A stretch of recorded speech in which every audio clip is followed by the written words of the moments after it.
Strategic thinking changes the way we choose and act. Most people operate tactically, putting out fires as they appear. Tactical thinking keeps you stuck in a constant cycle of reacting. Imagine chess. A novice looks at only the immediate move. That's tactical. A grandmaster sees patterns, positions, and potential lines many moves ahead. That's strategic. Life works the same way. Strategic thinking means stepping back from the daily noise to see the whole board. Instead of asking, "How do I fix this?" you ask, "Why does this keep happening?" Instead of, "What should I do today?" you ask, "Where do I want to be in 5 years?" Here's the key. Strategic thinking isn't a rare talent. It's a trainable skill. It's like a muscle you can strengthen. Every time you pause before reacting, consider long-term effects and look for patterns rather than isolated incidents. You're building that muscle. The gap between high achievers and everyone else isn't luck or innate brilliance. It's their ability to think strategically. They don't just respond to life, they architect it. They don't only fix problems, they prevent them. They don't simply accept opportunities, they manufacture them. Starting now, you'll learn to move from tactical to strategic. This isn't a minor upgrade. It's the master capability that elevates every other area of your life. Chapter 1. Personal Strategic Analysis.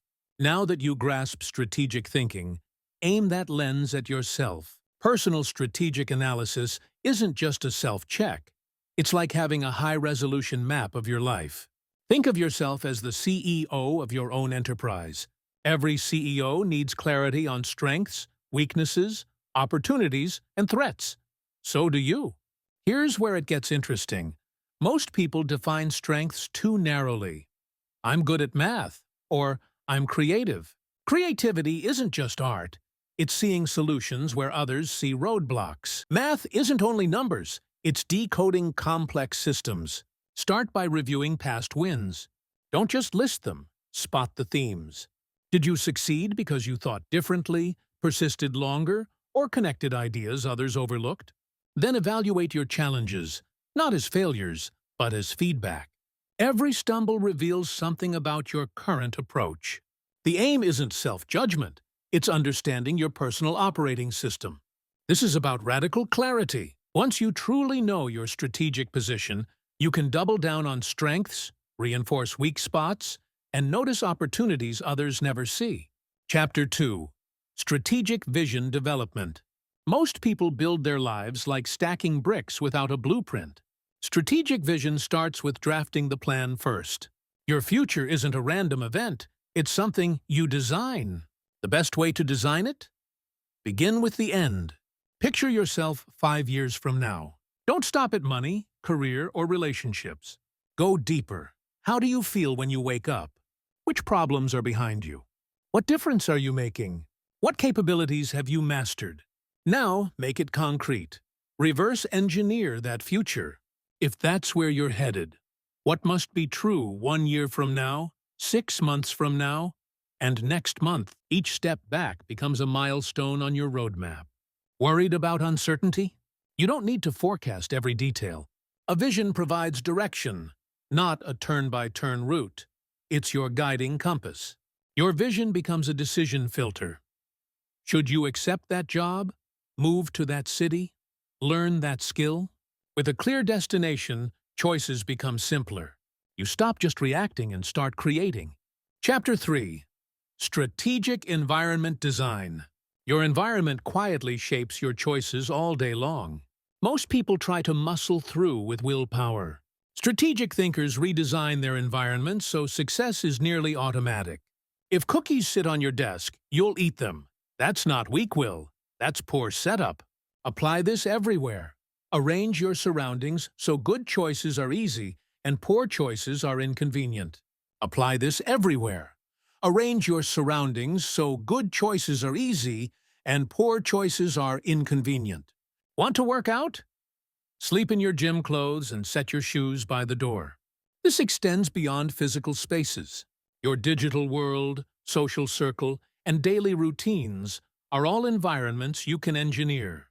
Each one either pulls you toward your aims or away from them. The best part? Once your environments are aligned, smart choices become your default.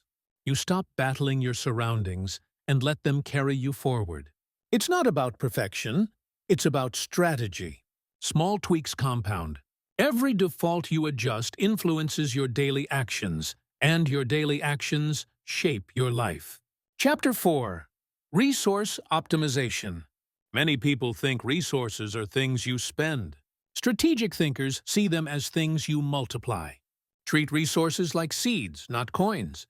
You don't just use time, you invest it. You don't merely burn energy, you channel it. You don't just collect skills, you compound them. Every resource can generate more resources. Knowledge improves decisions. Better decisions create opportunities, and opportunities expand your resources. That's the multiplier effect. New skills don't just add, they amplify. A strong relationship isn't a single contact. It can unlock entire networks. And resources aren't only what you own, they're also what you can access. You don't have to possess everything. You need to leverage what exists. It's not about having more. It's about extracting more from what you already have. Optimize strategically, and you turn efficiency into abundance, converting ordinary inputs into remarkable outcomes. Chapter 5.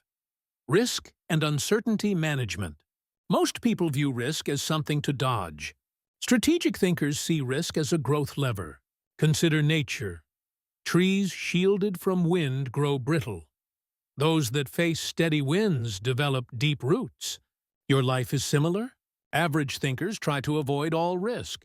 Strategic thinkers distinguish smart risk from reckless risk. They not only prepare for setbacks, they position themselves to benefit when things go right. The secret is asymmetry. Pursue situations where the potential upside far outweighs the downside. Learning a new skill, for instance, the worst case is a bit of lost time. The best case is a career transformation. When you grasp risk well, your backup plans become alternate routes to success. This isn't about being careless. It's about being resilient. Manage risk strategically, and uncertainty becomes a source of advantage, not fear. Chapter 6. Growth and Learning Strategies. Most people learn haphazardly, chasing random skills. Strategic learners know learning itself is a meta skill, and the most powerful one. Your brain is not a storage bin. It's a network. New knowledge links to what you already know, and strategic learning turns those links into explosive growth. This is learning transfer. Mastering one thing deeply strengthens others. Chess hones strategic thinking. Music sharpens pattern recognition. A new language rewires your brain. To harness this, pursue meta skills, abilities that accelerate all other learning, pattern recognition, mental models, and systems thinking. These don't just add, they multiply. Growth isn't linear, it's compounding. Each skill makes the next one easier. Each pattern you learn helps you detect new ones faster. It's a virtuous cycle of continuous improvement. The edge isn't what you know, it's how quickly you can learn. Chapter 7. Relationship and Network Strategy. Relationships don't just fill your life, they multiply its results. The most successful people know no one wins alone, and they don't build random contacts. They cultivate strategic ones. Think of your network like a garden. Different relationships require different care. Some need frequent touch points, others flourish with periodic depth. The goal is not uniform treatment, it's wise stewardship. Every individual in your network has their own network. Their skills can complement yours. Their viewpoints can broaden your thinking. The magic grows when you connect people to each other. Your network starts compounding. The strategy is simple. Lead with value. Be the person who introduces, supports, and shares. When you consistently create value, opportunities boomerang back. Strong networks aren't transactional. They're transformational. Don't just ask what others can do for you. Ask how you can help them evolve and grow alongside them. Your network is a living ecosystem of ideas, opportunities, and support. Built strategically, it becomes a force multiplier for everything you aim to achieve. Chapter 8. Career and Work Strategy. Old career playbooks are outdated. Working hard and waiting for a promotion isn't a plan. It's a frustration loop. Strategic careers are different. Treat your career like chess. Most people think one move ahead, the next job, the next title. Strategic players think in positions and patterns. They engineer scenarios where multiple good outcomes are possible. Every skill you gain, relationship you build, and project you ship isn't just a line on a resume. It's an asset that continues to pay you. Your objective isn't only to do good work. It's to be placed where good work compounds. Build a career moat, a blend of rare skills, strong relationships, and a trusted reputation that makes you not just valuable, but hard to replace. With a moat, opportunities come to you. You stop merely competing and start choosing. And here's the leap. Your career isn't a ladder. It's a platform. Each role should provide three things: stackable skills, relationships that deepen, and chances to create visible impact. This isn't about office politics. It's about being so excellent they can't ignore you, and so strategic they can't swap you out. When you position your career strategically, success becomes the natural outcome of where and how you operate. Chapter 9. Financial Strategy Integration. Money isn't ultimately about currency. It's about freedom, of time, of choice, of impact. The real power of financial strategy isn't what money can buy, it's what it can build. Treat money like water in a garden. Don't splash it randomly. Design systems that direct it to nurture growth. Every dollar should either reduce downside or create upside. Most people obsess over saving. Strategic thinkers focus on deploying capital. Financial strategy isn't only about increasing wealth, it's about increasing your capacity to generate it. When you invest in skills, relationships, or ventures that produce returns, you aren't just spending, you're constructing engines of income. Tie every financial move to your broader life strategy. Buying a home? Consider location and leverage. Starting a business? Think skill building and value creation. Taking a job? Calculate the learning dividend. Money becomes a tool for building your designed life, not a score to tally. Here's the breakthrough. Financial freedom isn't a single number. It's a system. Build multiple streams of value, accumulate assets that work while you sleep, and design your life so income becomes progressively more automatic. This isn't about quick riches. It's about durable wealth. Wealth that compounds, creates options, and lets you choose impact over necessity. Integrate money with your life strategy, and it stops being the end. It becomes the means. Chapter 10. Health and Energy Strategy. Health isn't just one slice of life. It's the base everything rests on. Your energy level influences every decision, interaction, and pursuit. Most people get it backwards. They trade health for success, when health is success. Energy management is different from time management.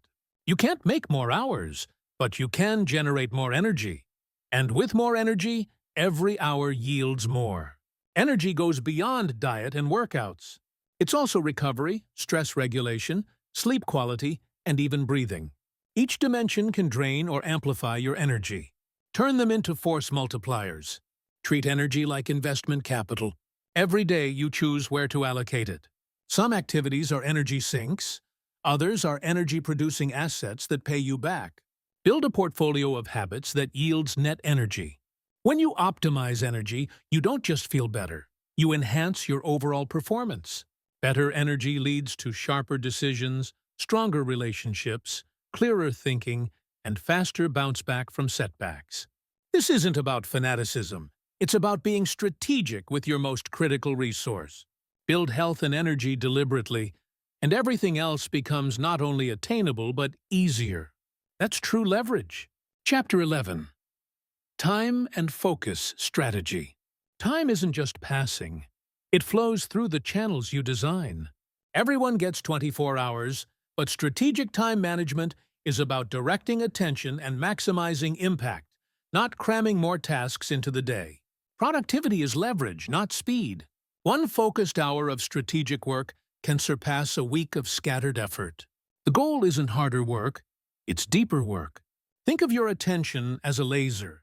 Diffused, it barely marks the surface. Concentrated, it cuts steel. Deep work isn't merely concentration.